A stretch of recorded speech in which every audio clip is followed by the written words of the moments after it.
조선 중기 고요한 산골 마을에 노인이라 불리는 만수가 살았습니다. 허리가 활처럼 굽고 듬성듬성난 머리카락은 하얀 서리가 내린 듯 했으며 걸음걸이는 노인처럼 느렸기 때문이었죠. 허나 그의 나이는 고작 30. 노인이라 불리기엔 한참이나 젊은 사내였습니다. 그날도 만수는 방 안에 홀로 앉아 멍하니 창밖을 바라보고 있었습니다. 그때 삐걱거리는 문소리와 함께 유모가 소반을 들고 방으로 들어섰습니다. 도련님, 약죽을 가져왔어요. 오늘은 조금이라도 드셔요. 생각이 없네? 아이고, 옥체를 보존하셔야 언젠가는. 언젠가라니. 내게 그런 날이 오기나 할 것 같은가. 이 꼴을 보게. 이게 어디 사람의 몰골이란 말인가. 만수는 숨겨놓은 명경을 꺼내 보았습니다. 명경에 비친 자신의 모습은 실로 끔찍했죠. 쭈그러든 살갗, 퀭한 눈, 그리고 핏기라곤 찾아볼 수 없는 입술. 만수는 이 나라의 왕자로 태어난 몸이었으나 17되던 해 원인 모를 희귀병으로 젊음을 잃어버리고 말았답니다. 어이들의 온갖 처방도 소용이 없었으니 궐에서는 요양이라는 명목으로 산골로 보내졌던 거죠. 허나 산골로 보내졌다는 것은 만수를 포기한 것과 같은 말이었습니다. 어서 나가보게. 혼자 있고 싶으니. 결국 유모는 아무 말도 하지 못하고 눈물이 가득 고인 채 방을 나섰죠. 홀로 남은 만수는 깊은 절망감에 휩싸였고 죽지 못해 살아가는 하루하루가 지옥 같았습니다. 답답하구나. 이대로 방 안에 있다간 숨이 막혀 미쳐 버릴 것 같아. 그는 무거운 몸을 이끌고 집 밖으로 나섰습니다. 스산한 저녁 바람이라도 쐬면 이 답답한 심정이 조금은 가실까 하는 헛된 기대였죠. 만수는 정처 없이 걷다 마을 어귀에 있는 강가에 다다랐습니다. 차라리 저 강물에 몸을 던지면 이 고통이 끝나지 않을까? 그런데 그때 아, 사람 살려. 어디선가 여인의 비명소리와 다급하게 첨벙거리는 물소리가 들리는 것이 아니겠어요? 만수는 소리가 들리는 곳으로 급히 고개를 돌렸습니다. 저만치 강물 속에서 한 여인이 필사적으로 허우적거리고 있었답니다. 순간 만수는 망설였죠. 여인이 위험하다. 헌데 이 몸으로 내가 살릴 수 있을까? 만수는 자신의 무능함에 화가 났습니다. 이런 상황에 망설이는 내 자신이 너무 한심하구나. 내 목숨은 아깝지 않다. 허나 저 젊은 여인의 목숨은 고귀하다. 꺼져가던 심지 깊은 곳에서 잊고 있던 뜨거운 무언가가 울컥 치솟았습니다. 젠장! 결국 만수는 짧은 욕설과 함께 주저없이 강물로 뛰어들었답니다. 얼음장처럼 차가운 강물이 쇠약한 만수의 몸을 뱀처럼 휘감았죠. 만수는 이를 악물고 처녀를 향해 헤엄쳤습니다. 간신히 처녀의 팔을 붙잡았을 때 그녀는 본능적으로 만수의 몸에 매달렸답니다. 가냘픈 처녀의 몸이었으나 죽음의 공포에 질린 무게는 천근만근처럼 느껴졌죠. 제발, 난 죽어도 좋으니 이 여인을 살릴 수만 있다면. 하여 만수는 마지막 남은 한 줌의 기력까지 쥐어짠의 사력을 다해 강가로 향했답니다. 간신히 처녀를 강둑으로 끌어올린 만수는 그대로 땅바닥에 쓰러져 거친 숨을 몰아쉬었습니다. 만수의 몸은 만신창이가 되었고 숨조차 쉬는 것도 고통스러웠으나 그는 여인을 구했다는 사실에 기뻤습니다. 한참을 그리 숨을 고르다 곁에 쓰러진 처녀에게로 시선을 돌렸습니다. 낭자, 괜찮은 것이오. 정신이 드시오. 처녀는 물을 토해내고는 힘겹게 몸을 일으켰습니다. 흠뻑 젖은 머리카락이 얼굴에 달라붙어 있었으나 그 사이로 드러난 이목구비는 연꽃처럼 청초하게 빛나 보였답니다. 그 모습은 만수의 마음을 살포시 흔들어 놓았고 처녀의 고운 목소리는 만수의 조용한 심장을 설레게 했죠. 살려주셔서 고맙습니다. 누구신지는 모르나 이 은혜는 꼭 갚겠습니다. 은혜는 무슨? 그보다 다친 곳은 없는 것이오. 만수는 걱정스러운 마음에 그녀의 얼굴을 살폈습니다. 헌데 이것이 무슨 일이랍니까? 처녀는 만수를 바라보는 것이 아닌 허공의 한 점을 향한 채 초점이 없었답니다. 혹시나 하는 마음에 그녀의 눈앞에 손을 흔들어 보았지만 미동조차 하지 않았죠. 낭자. 앞이 보이지 않는 것이요. 네, 저는 앞이 보이지 않는 맹인이지요. 맹인 처녀를 이 밤중에 홀로 둘 수는 없는 노릇이었습니다. 여긴 위험하니 우선 제 집으로 가시지요. 만수가 처녀를 부축하여 집에 당도하자 문을 열던 유모는 물에 빠진 만수를 보고 혼비백산이 되어 말했답니다. 아이구머니나. 도련님. 온몸이 흠뻑 젖었네요. 우리 도련님 감기라도 걸리시면 큰일인데 어쩌다가 일이 되신 거예요? 사연은 나중에 설명할 테니 우선 이 낭자가 갈아입을 옷부터 내어주게. 그제야 유모 눈에 물에 젖은 처자가 보였던 거죠. 우리 도련님을 이리 만든 사람이 이 처자이구먼. 이제 어떻게 할 거예요? 우리 도련님 감기 걸리면 큰일인데. 도련님한테 무슨 일이라도 생기면 내가 가만히 있지 않을 거예요. 유모는 걱정스럽게 투덜거리며 통곡을 했답니다. 처자는 유모가 우는 이유를 이해할 수 있었습니다. 만수의 품에 안겨 죽을 고비를 넘기면서도 처자의 손길에 스쳐가는 만수의 몸은 거센 바람 앞에 놓인 촛불과도 같았으니까요. 나 괜찮네. 그러니 죽을 고비를 넘긴 낭자한테 너무 그러지 말게. 어서 쉬게 해주겠나? 아이고, 내 속만 타지요. 이 속을 누가 알겠어요? 유모는 만수의 말을 듣고 옷을 처자한테 주고 방으로 안내했답니다.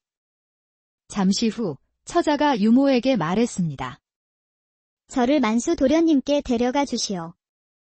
또 무슨 짓을 하려고 하는 것이요? 눈이 안 보여서 모르겠지만 우리 도련님은 유모는 맹인한테 말을 한들 무슨 소용인가 싶어 말을 아꼈고 속상해서 한숨만 쉴 뿐이었습니다. 부탁이요. 저를 도련님 방으로 갈 수 있게 해주세요. 유모는 처녀를 못마땅하다는 듯이 쳐다보고는 어쩔 수 없이 만수의 방으로 안내했답니다. 저는 설레라 하지요. 갈 곳 없는 신세에 큰 은혜를 입었습니다.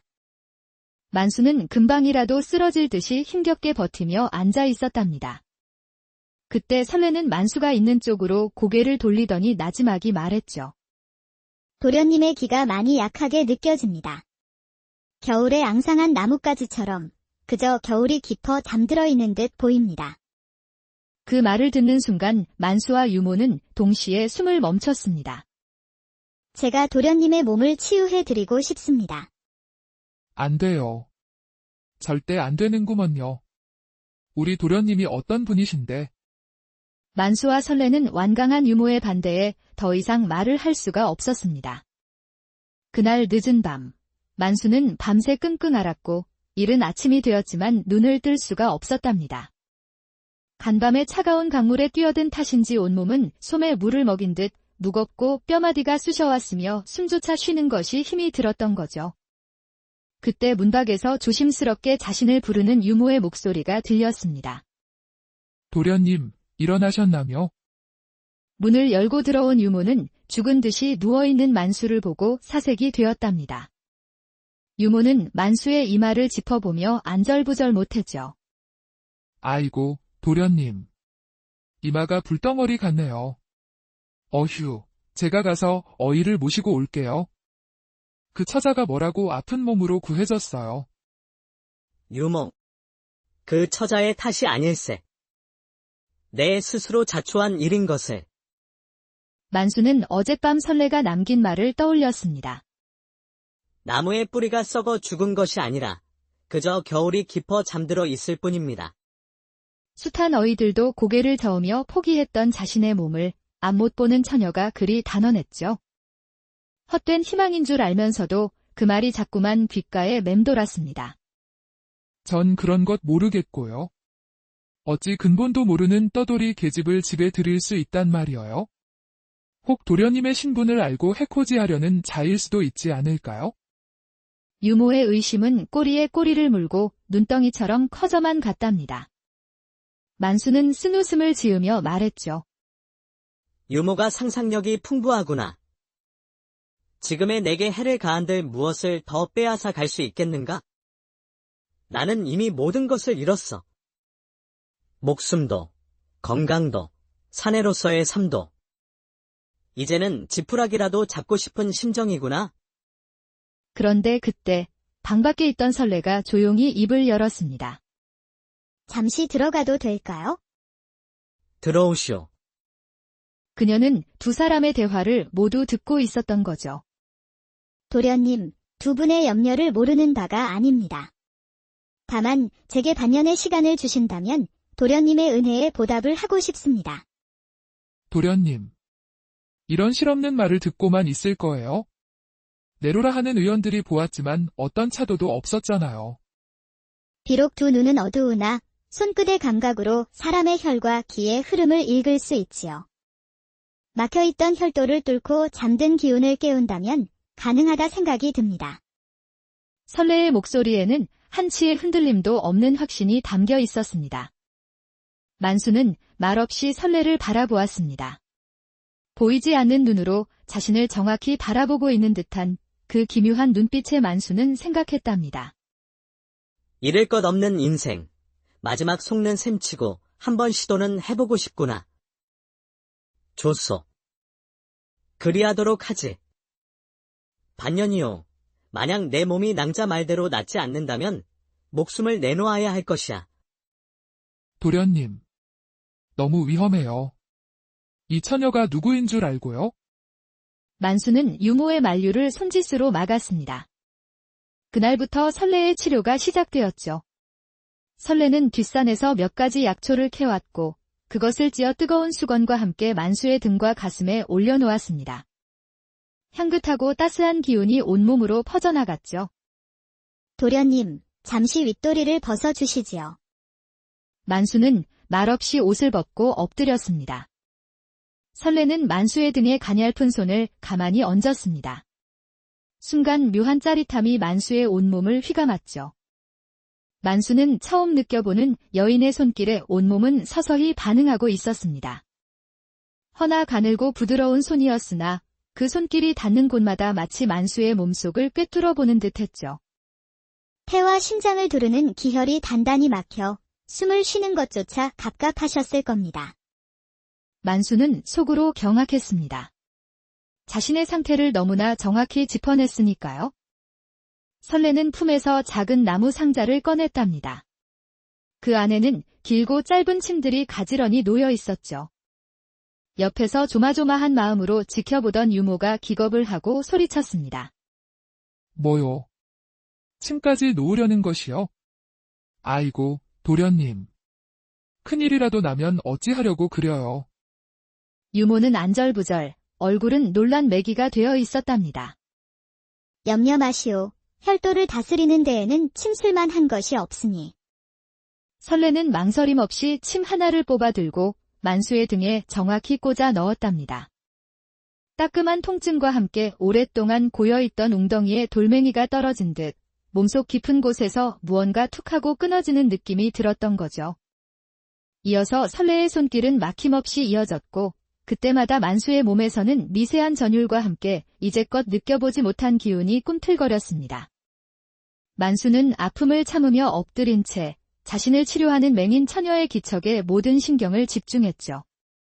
그렇게 하루가 가고 또 하루가 왔습니다. 어제는 제가 심장이 오그라드는 줄 알았구먼요. 그랬소. 급한 마음에 그만. 아요, 제가 성질이 지랄 맞게 급하구먼요. 우리 도련님, 좋아지겠지요? 걱정하지 마시오. 지금보다는 나은 삶을 살게 될 것입니다. 설레의 침술과 찜질은 하루도 거르지 않고 계속되었죠. 처음에는 반신반의하며 혀를 차던 유모도 이제는 누구보다 먼저 나서서 설레를 돕기 시작했습니다. 설레가 뒷산에 자생하는 약초에 이름을 대면 유모는 이른 새벽부터 바구니를 들고 산을 헤매고 다녔죠. 우리 도련님이 건강해질 수만 있다면 이까짓 거 1000번이고 10,000번이고 할 수 있구먼요. 이 뿌리가 맞아요. 맞소. 정성껏 꿀에 개어주시면 도련님의 마른 기침에 좋은 약이 될 것이오. 설레는 시절에 맞는 약초와 곡식을 구해 만수를 위한 약선을 정성껏 만들었습니다. 그녀의 손에서 만들어진 약죽은 쓴맛이 나지 않았고 오히려 은은한 향기와 함께 목구멍으로 부드럽게 넘어갔죠. 그렇게 한 달이 지났을 무렵 만수의 몸에 미세한 변화가 찾아오기 시작했습니다. 밤새 그의 잠을 설치게 하던 지긋지긋한 기침이 잦아들었고 입맛이 없어 반 그릇도 비우지 못하던 그릇을 깨끗이 비우는 날이 늘어났답니다. 세상에, 오늘도 죽 한 그릇을 다 비우셨네요. 설레아 씨가 온 뒤로 도련님 몸이 날로 좋아지시는 것이 제 눈에 다 보여요. 만수는 쑥스러운 듯 헛기침을 하고는 입가에 미소를 담았습니다. 만수도 역시 느끼고 있었죠. 지팡이 없이는 걷기조차 힘들었던 몸에 아주 조금씩 힘이 돌아오고 있다는 것을요. 어느 고요한 밤, 만수는 툇마루에 앉아 밤하늘을 올려다보고 있었답니다. 그때 설레가 소리 없이 다가와 그의 곁에 앉았죠. 헌데 앞이 보이지 않으니 만수 옆에 바짝 앉았던 거죠. 만수는 조금만 움직여도 설레의 몸이 닿을 것 같아 숨을 죽이고 있었습니다. 허나 만수의 긴장감은 아주 달콤하고 향긋한 설레임이었답니다. 한동안 두 사람 사이에는 말없이 풀벌레 소리만이 가득했죠. 만수는 설레와 함께하는 시간이 그릴 수 없이 좋았습니다. 설레 낭자. 네, 도련님. 낭자는 어찌 그리 의술에 밝은 것이오. 그대의 손길은 내가 이제껏 겪어본 그 어떤 어휘의 것보다 비범했소이다. 그런 의술을 어디에서 배운 것이오? 만수의 질문에 설레의 얼굴에 잠시 아련한 그림자가 스쳤습니다. 제 두 눈으로 세상을 보고 손으로 의서를 넘기던 시절이 있었습니다. 허나 하룻밤 사이에 모든 것을 잃었지요. 모든 것을 잃었다고 생각했을 때 제게 남은 것은 오직 이 손끝의 감각뿐이었습니다. 그것으로나마 누군가에게 도움이 될 수 있다면 족하다. 그리 여기며 살고 있지요. 그녀의 담담한 목소리에는 깊은 슬픔이 배어 있었답니다. 만수는 더 이상 묻지 않았습니다. 설레 또한 자신처럼 많은 것을 잃은 사람이란 것을 느낄 수 있었으니까요. 두 사람은 서로의 아픔을 말없이 위로하며 밤하늘의 무수한 별들을 올려다보았죠. 어느덧 차가운 바람이 가시고 산에 연두빛 새싹이 돋아날 무렵이었습니다. 설레가 만수의 집에 온 지 석 달이 훌쩍 지나 있었죠. 그날 만수는 목욕 재개를 하고 옷을 갈아입다 무심코 방에 놓인 명경을 보게 되었습니다. 그는 아픈 이후로 한 번도 보지 않았던 명경을 언젠가는 봐야 하는 얼굴이기에 용기를 내어 들여다보았죠. 헌데 이것이 무슨 일이랍니까? 명경에 비친 사내는 결코 노인으로 보이지 않았습니다. 여전히 마른 몸이었지만 허리는 꼿꼿하게 펴져 있었고 푹 꺼져 있던 두 뺨에도 제법 살이 올라 있었던 거죠. 무엇보다 놀라운 것은 머리카락이 풍성하게 보였고 또한 절망과 체념으로 죽어있던 그의 눈이 빛나고 있는 것이 아니겠어요? 내 몸이 되살아나고 있단 말인가?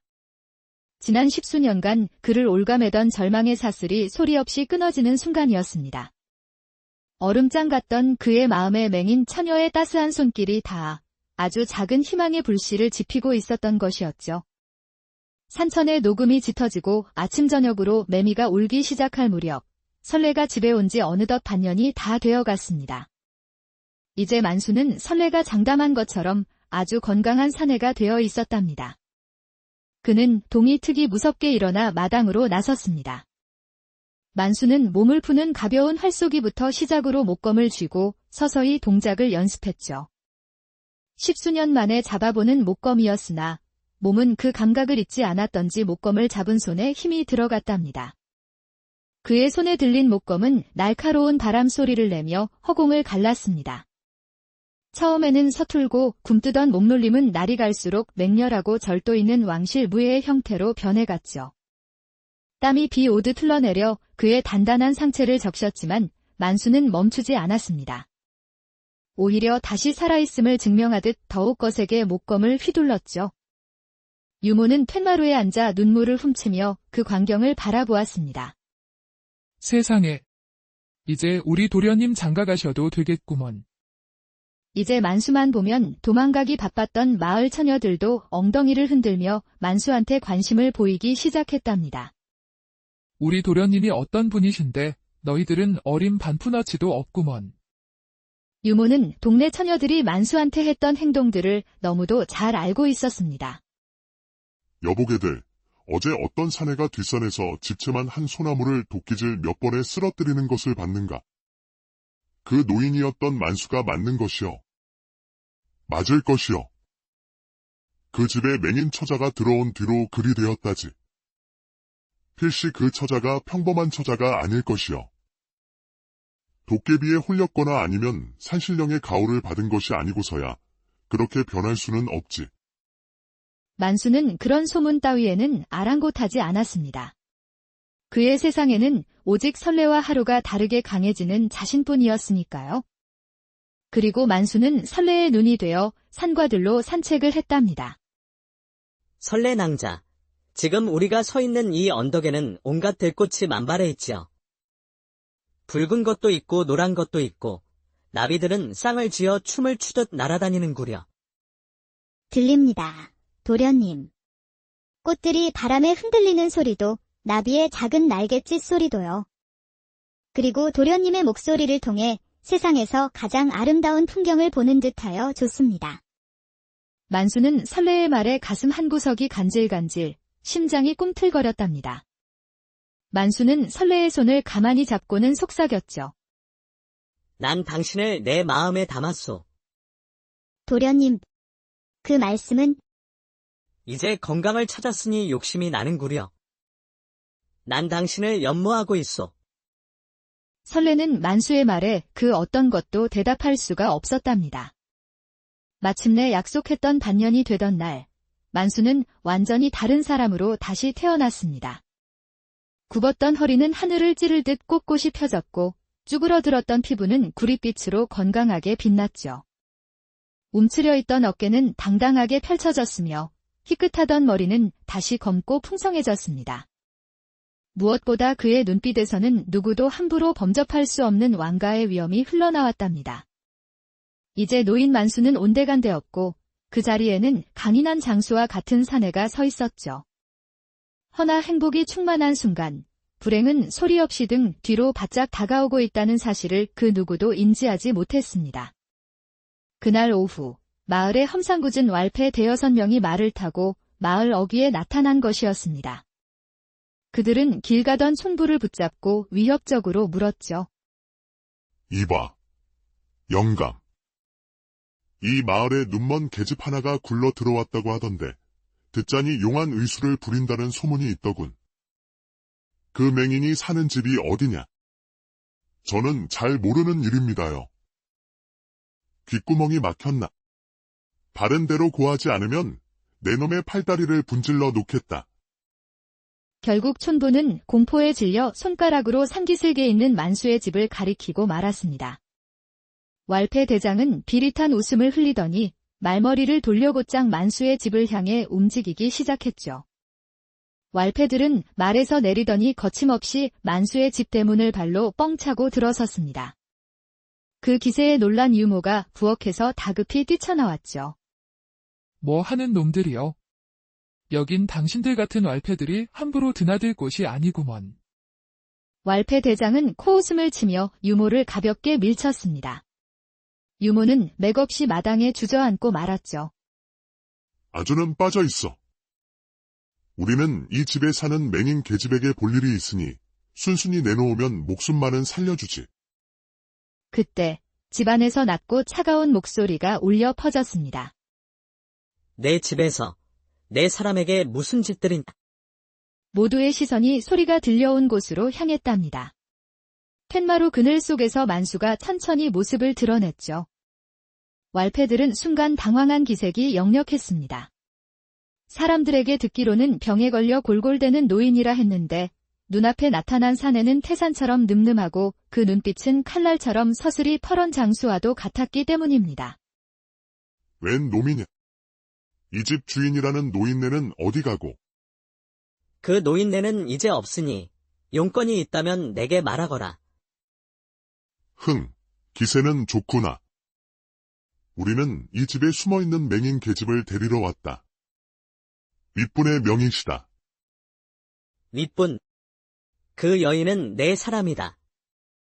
세상 그 누구도 내 허락 없이는 그 여인의 머리카락 한 올도 건드릴 수 없다. 목숨이 아까우면 당장 내 집에서 썩 꺼지거라. 내 놈이 죽고 싶어 환장을 했구나. 여봐라, 저놈의 팔다리를 분질러 버려라.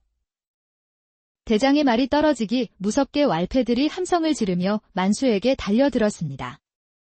만수는 피하지 않고 오히려 그들을 향해 성큼 발을 내디뎠습니다. 한 왈패가 휘두른 주먹을 가볍게 피한 만수는 그대로 팔을 잡아채 꺾어버렸습니다. 끔찍한 비명과 함께 왈패 하나가 마당에 나뒹굴었죠. 이어서 달려드는 놈의 발을 걸어 넘어뜨리고 옆구리를 발로 힘껏 걷어찼습니다. 만수의 주먹과 발길질은 한치의 오차도 없이 왈패들의 급소를 파고들었고 그들은 추풍낙엽처럼 쓰러져 나갔답니다. 불과 눈 깜짝할 사이에 대장을 제외한 모든 왈패들이 신음하며 땅바닥을 기고 있었죠. 왈패 대장은 제 눈앞에 벌어진 광경을 믿을 수 없다는 듯 파랗게 질린 얼굴로 뒷걸음질 쳤습니다. 내놈, 도대체 정체가 뭐냐?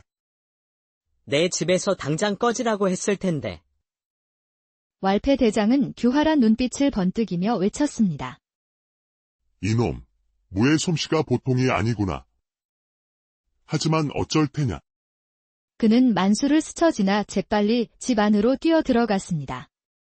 그리고 잠시 후 왈패 대장이 설레의 목에 칼을 들이댄 채 그녀를 방패 삼아 다시 나타난 것이었죠. 도련님, 이놈. 당장 그 더러운 손을 떼지 못할까? 꼼짝 마라.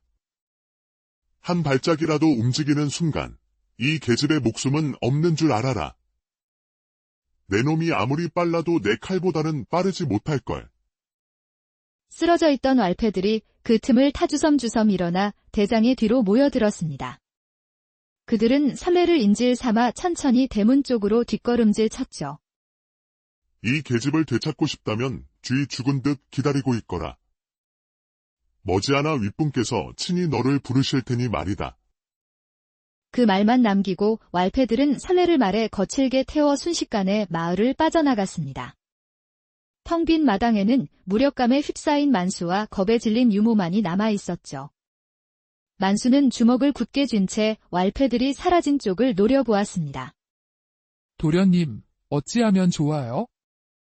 유모의 울음소리를 뒤로 한 채 만수는 천천히 집 안으로 들어섰습니다. 그의 얼굴에서는 모든 감정이 사라져 있었지만 오히려 그래서 더 무서워 보였죠. 그는 방 안을 미친 듯이 서성이다. 무언가 결심한 듯 걸음을 뚝 멈췄습니다. 윗분이라 했다. 왈패들을 사서 보낼 정도의 재력과 권력, 그리고 무엇보다 설레의 신묘한 의술을 탐하는 자.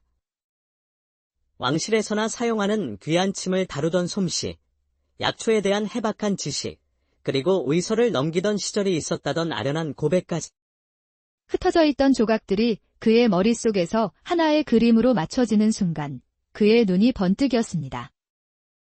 내의원. 설레는 필시거래 내의원이었을 것이다. 그리고 그 윗분이란 자는 설레의 재주를 시기하거나 이용하려는 내의원의 다른 의관이 틀림없어. 그렇다면 한양이다. 모든 것을 파악한 만수는 지체하지 않았습니다. 그는 방구석에 놓여있던 낡은 괴짝을 열었죠. 괴짝 안에는 그가 궐에서 쫓겨날 때 입고 있던 비단 도포와 함께 용이 새겨진 칼자루가 들어있었습니다. 그것은 그가 왕자이던 시절 아바마마께 하사받은 보검이었죠. 만수는 망설임 없이 옷을 갈아입고 보검을 허리에 찼습니다. 도련님, 설마. 제가 생각하는 그것은 아니지요. 유모, 나는 이제부터 한양으로 갈 것이다. 아니 되구먼요. 거래 가시면 아니 돼요. 어찌 혼자서 그 험한 곳으로 가시려 하는 거예요? 유모, 걱정 마라. 나는 더 이상 병약했던 과거의 내가 아니다. 설레 낭자를 구하고 반드시 이곳으로 함께 돌아올 것이다. 유모는 더 이상 그를 말릴 수 없다는 것을 깨닫고 눈물만 하염없이 흘렸습니다.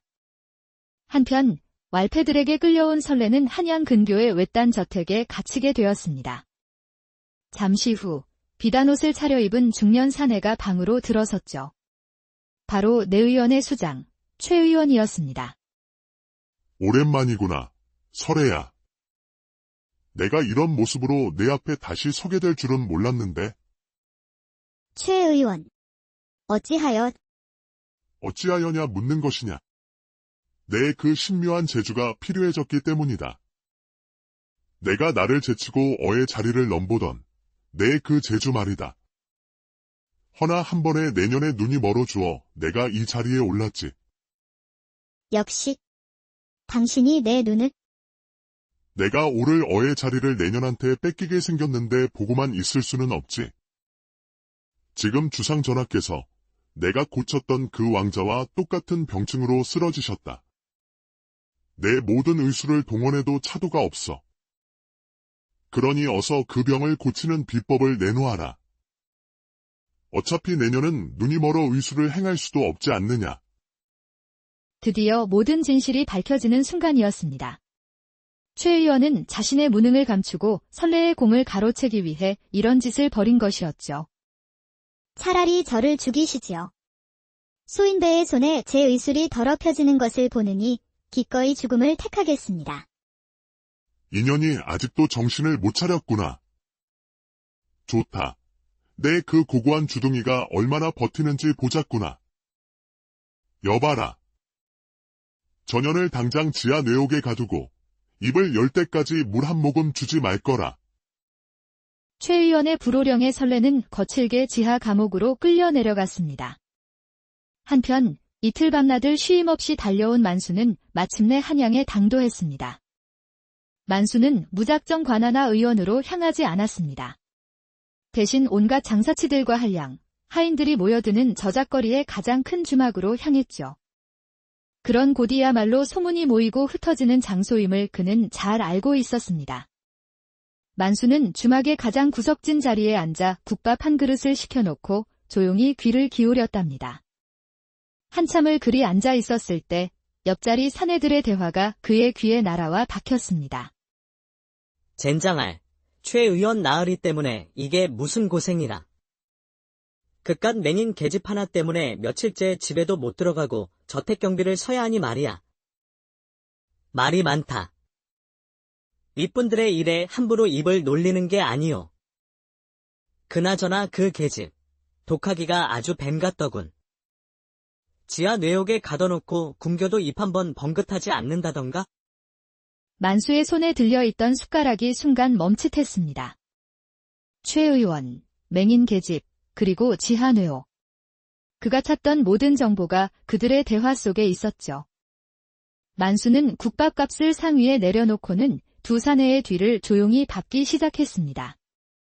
사내들은 한참을 걸어 한양성 외곽에 있는 거대한 저택으로 들어갔답니다.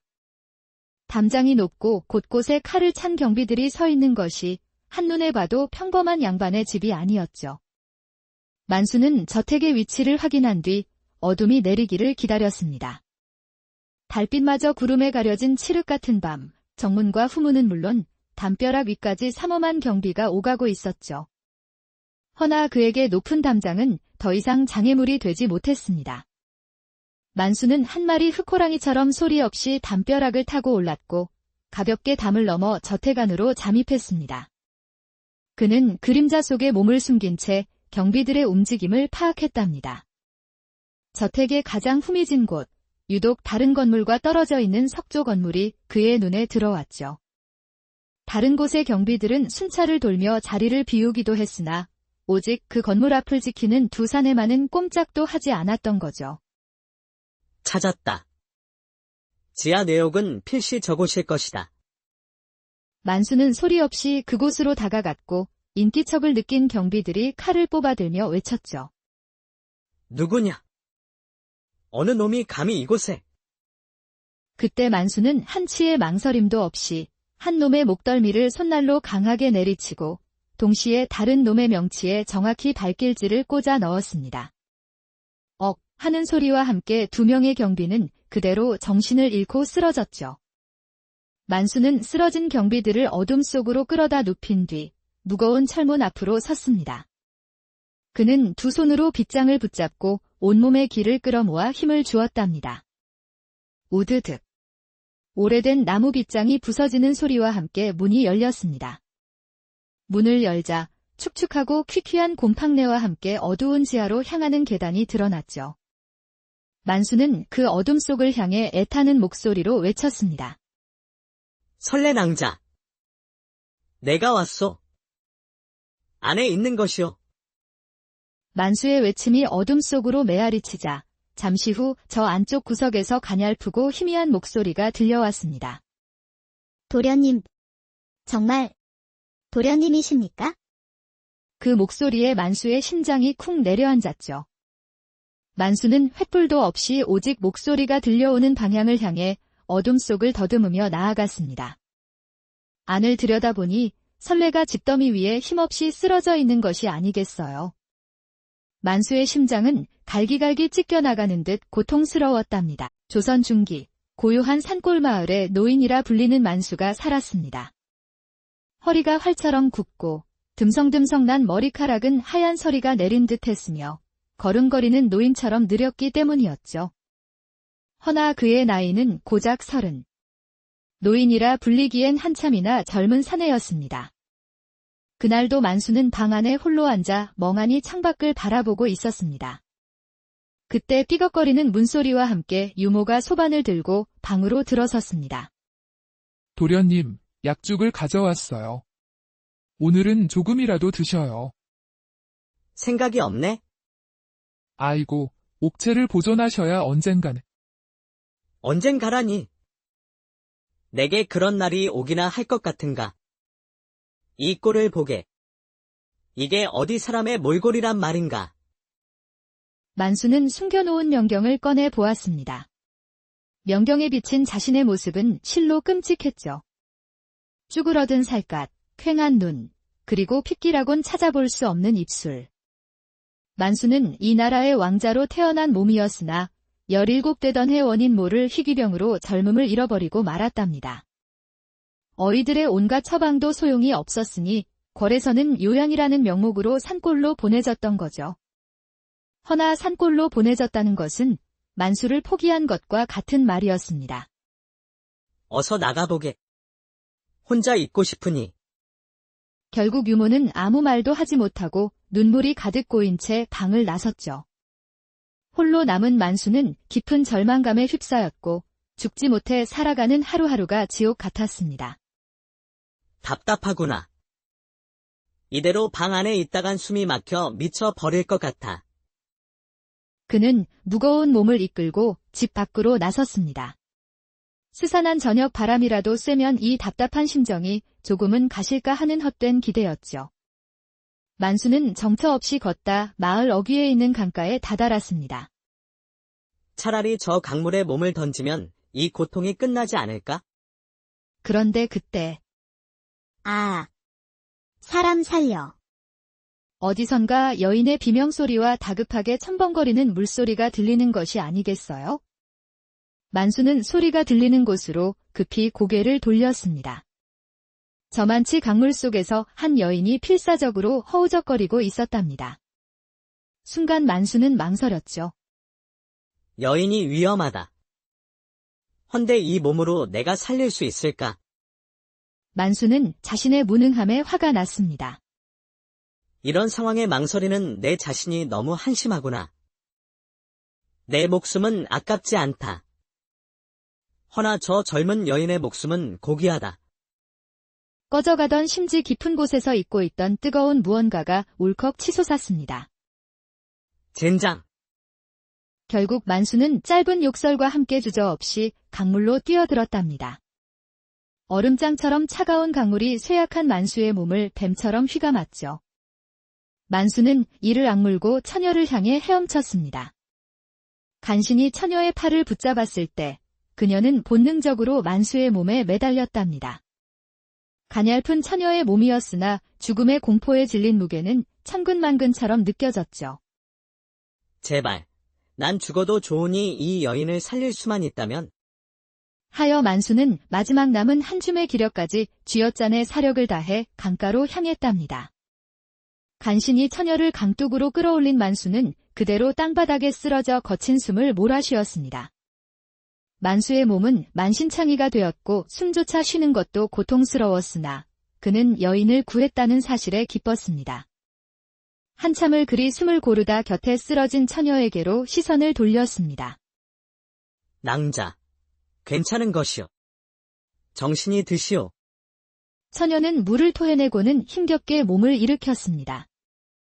흠뻑 젖은 머리카락이 얼굴에 달라붙어 있었으나 그 사이로 드러난 이목구비는 연꽃처럼 청초하게 빛나 보였답니다. 그 모습은 만수의 마음을 살포시 흔들어 놓았고 처녀의 고운 목소리는 만수의 조용한 심장을 설레게 했죠. 살려주셔서 고맙습니다.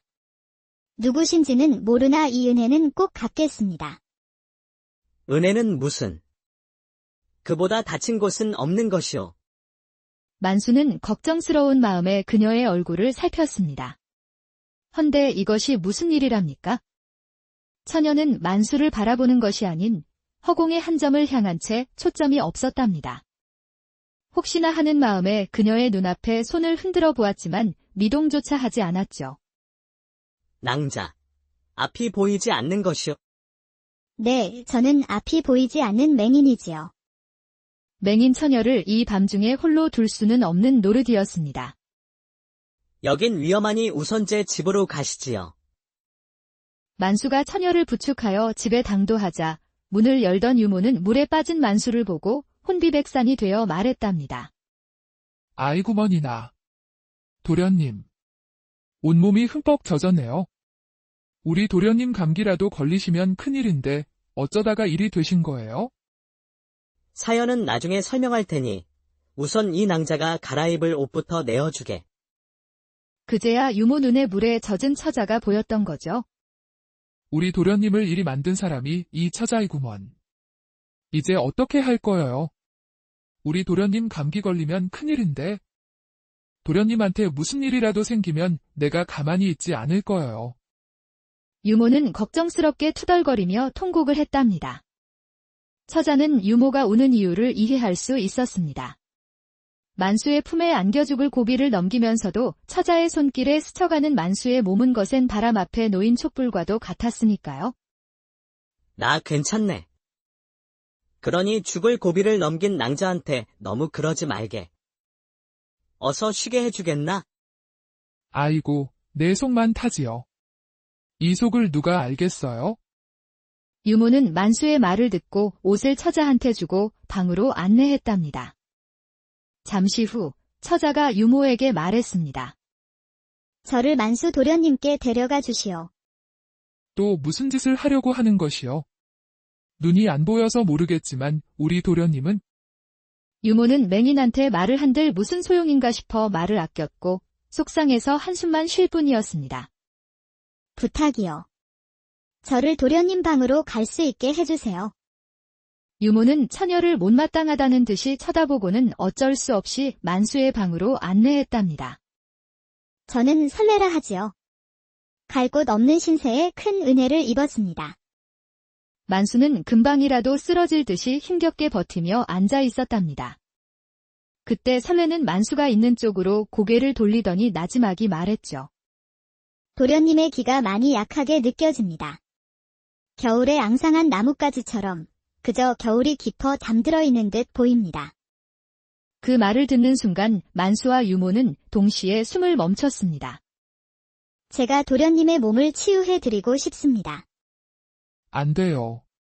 절대 안 되는구먼요. 우리 도련님이 어떤 분이신데.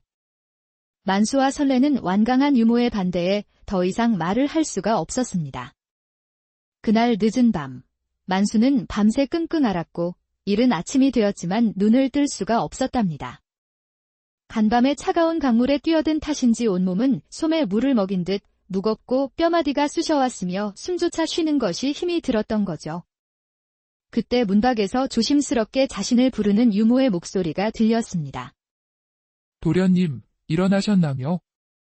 문을 열고 들어온 유모는 죽은 듯이 누워있는 만수를 보고 사색이 되었답니다. 유모는 만수의 이마를 짚어보며 안절부절 못했죠. 아이고, 도련님. 이마가 불덩어리 같네요. 어휴, 제가 가서 어이를 모시고 올게요. 그 처자가 뭐라고 아픈 몸으로 구해졌어요. 유모. 그 처자의 탓이 아닐세. 내 스스로 자초한 일인 것을. 만수는 어젯밤 설레가 남긴 말을 떠올렸습니다. 나무의 뿌리가 썩어 죽은 것이 아니라 그저 겨울이 깊어 잠들어 있을 뿐입니다. 숱한 어이들도 고개를 저으며 포기했던 자신의 몸을 앞 못 보는 처녀가 그리 단언했죠. 헛된 희망인 줄 알면서도 그 말이 자꾸만 귓가에 맴돌았습니다. 전 그런 것 모르겠고요. 어찌 근본도 모르는 떠돌이 계집을 집에 들일 수 있단 말이어요? 혹 도련님의 신분을 알고 해코지하려는 자일 수도 있지 않을까요? 유모의 의심은 꼬리에 꼬리를 물고 눈덩이처럼 커져만 갔답니다. 만수는 쓴웃음을 지으며 말했죠. 유모가 상상력이 풍부하구나.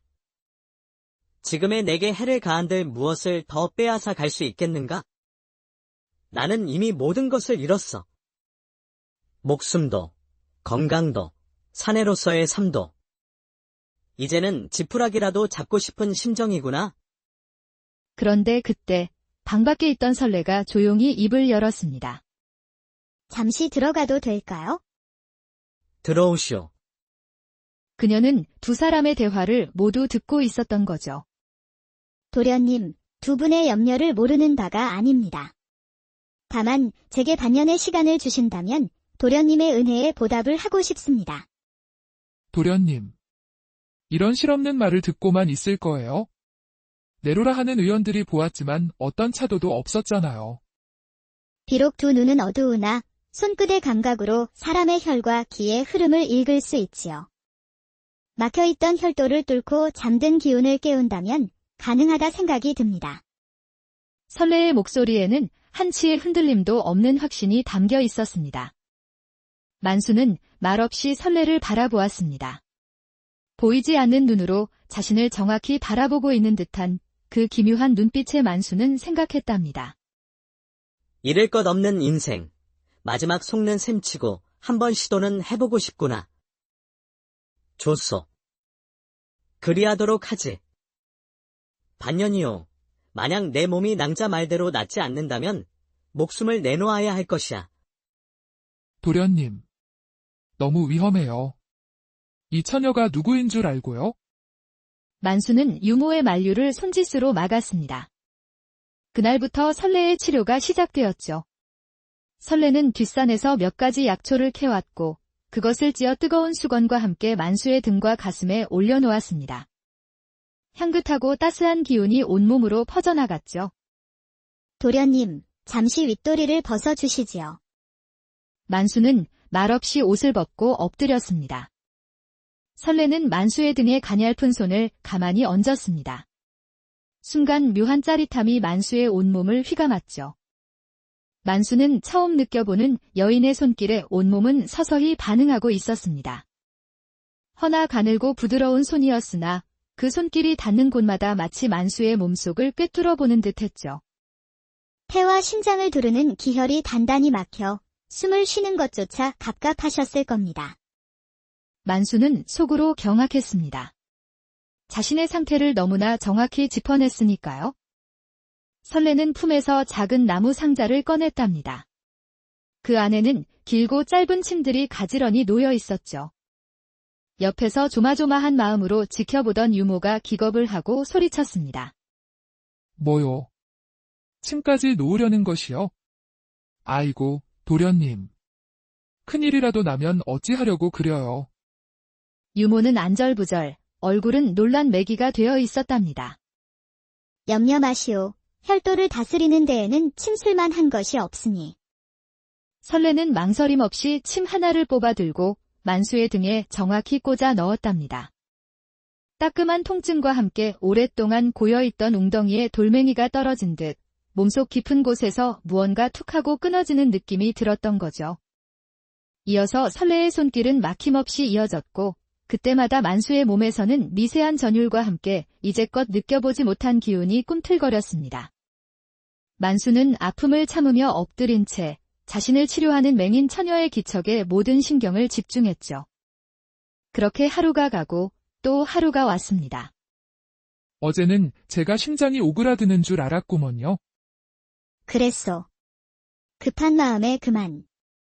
아요, 제가 성질이 지랄맞게 급하구먼요. 우리 도련님, 좋아지겠지요? 걱정하지 마시오. 지금보다는 나은 삶을 살게 될 것입니다. 설레의 침술과 찜질은 하루도 거르지 않고 계속되었죠. 처음에는 반신반의하며 혀를 차던 유모도 이제는 누구보다 먼저 나서서 설레를 돕기 시작했습니다. 설레가 뒷산에 자생하는 약초의 이름을 대면 유모는 이른 새벽부터 바구니를 들고 산을 헤매고 다녔죠. 우리 도련님이 건강해질 수만 있다면 이까짓 거 1000번이고 10,000번이고 할 수 있구먼요. 이 뿌리가 맞아요. 맞소. 정성껏 꿀에 개어주시면 도련님의 마른 기침에 좋은 약이 될 것이오. 설레는 시절에 맞는 약초와 곡식을 구해 만수를 위한 약선을 정성껏 만들었습니다. 그녀의 손에서 만들어진 약죽은 쓴맛이 나지 않았고 오히려 은은한 향기와 함께 목구멍으로 부드럽게 넘어갔죠. 그렇게 한 달이 지났을 무렵 만수의 몸에 미세한 변화가 찾아오기 시작했습니다. 밤새 그의 잠을 설치게 하던 지긋지긋한 기침이 잦아들었고 입맛이 없어 반그릇도 비우지 못하던 그릇을 깨끗이 비우는 날이 늘어났답니다. 세상에, 오늘도 죽 한 그릇을 다 비우셨네요. 설레아 씨가 온 뒤로 도련님 몸이 날로 좋아지시는 것이 제 눈에 다 보여요. 만수는 쑥스러운 듯 헛기침을 하고는 입가에 미소를 담았습니다. 만수도 역시 느끼고 있었죠. 지팡이 없이는 걷기조차 힘들었던 몸에 아주 조금씩 힘이 돌아오고 있다는 것을요. 어느 고요한 밤, 만수는 툇마루에 앉아 밤하늘을 올려다보고 있었답니다. 그때 설레가 소리 없이 다가와 그의 곁에 앉았죠. 헌데 앞이 보이지 않으니 만수 옆에 바짝 앉았던 거죠. 만수는 조금만 움직여도 설레의 몸이 닿을 것 같아 숨을 죽이고 있었습니다. 허나 만수의 긴장감은 아주 달콤하고 향긋한 설레임이었답니다. 한동안 두 사람 사이에는 말없이 풀벌레 소리만이 가득했죠. 만수는 설레와 함께하는 시간이 그릴 수 없이 좋았습니다. 설레 낭자. 네, 도련님. 낭자는 어찌 그리 의술에 밝은 것이오. 그대의 손길은 내가 이제껏 겪어본 그 어떤 어이의 것보다 비범했소이다. 그런 의술을 어디에서 배운 것이오? 만수의 질문에 설레의 얼굴에 잠시 아련한 그림자가 스쳤습니다. 제 두 눈으로 세상을 보고 손으로 의서를 넘기던 시절이 있었습니다. 허나 하룻밤 사이에 모든 것을 잃었지요. 모든 것을 잃었다고 생각했을 때 제게 남은 것은 오직 이 손끝의 감각뿐이었습니다. 그것으로나마 누군가에게 도움이 될 수 있다면 족하다. 그리 여기며 살고 있지요. 그녀의 담담한 목소리에는 깊은 슬픔이 배어 있었답니다. 만수는 더 이상 묻지 않았습니다. 설레 또한 자신처럼 많은 것을 잃은 사람이란 것을 느낄 수 있었으니까요. 두 사람은 서로의 아픔을 말없이 위로하며 밤하늘의 무수한 별들을 올려다보았죠. 어느덧 차가운 바람이 가시고 산에 연두빛 새싹이 돋아날 무렵이었습니다. 설레가 만수의 집에 온 지 석 달이 훌쩍 지나 있었죠. 그날 만수는 목욕재개를 하고 옷을 갈아입다 무심코 방에 놓인 명경을 보게 되었습니다. 그는 아픈 이후로 한 번도 보지 않았던 명경을 언젠가는 봐야 하는 얼굴이기에 용기를 내어 들여다보았죠. 헌데 이것이 무슨 일이랍니까? 명경에 비친 사내는 결코 노인으로 보이지 않았습니다. 여전히 마른 몸이었지만 허리는 꼿꼿하게 펴져 있었고 푹 꺼져 있던 두 뺨에도 제법 살이 올라 있었던 거죠. 무엇보다 놀라운 것은 머리카락이 풍성하게 보였고 또한 절망과 체념으로 죽어있던 그의 눈이 빛나고 있는 것이 아니겠어요? 내 몸이 되살아나고 있단 말인가? 지난 10수년간 그를 올가매던 절망의 사슬이 소리 없이 끊어지는 순간이었습니다. 얼음장 같던 그의 마음에 맹인 처녀의 따스한 손길이 닿아 아주 작은 희망의 불씨를 지피고 있었던 것이었죠. 산천의 녹음이 짙어지고 아침 저녁으로 매미가 울기 시작할 무렵 설레가 집에 온 지 어느덧 반년이 다 되어갔습니다. 이제 만수는 설레가 장담한 것처럼 아주 건강한 사내가 되어 있었답니다.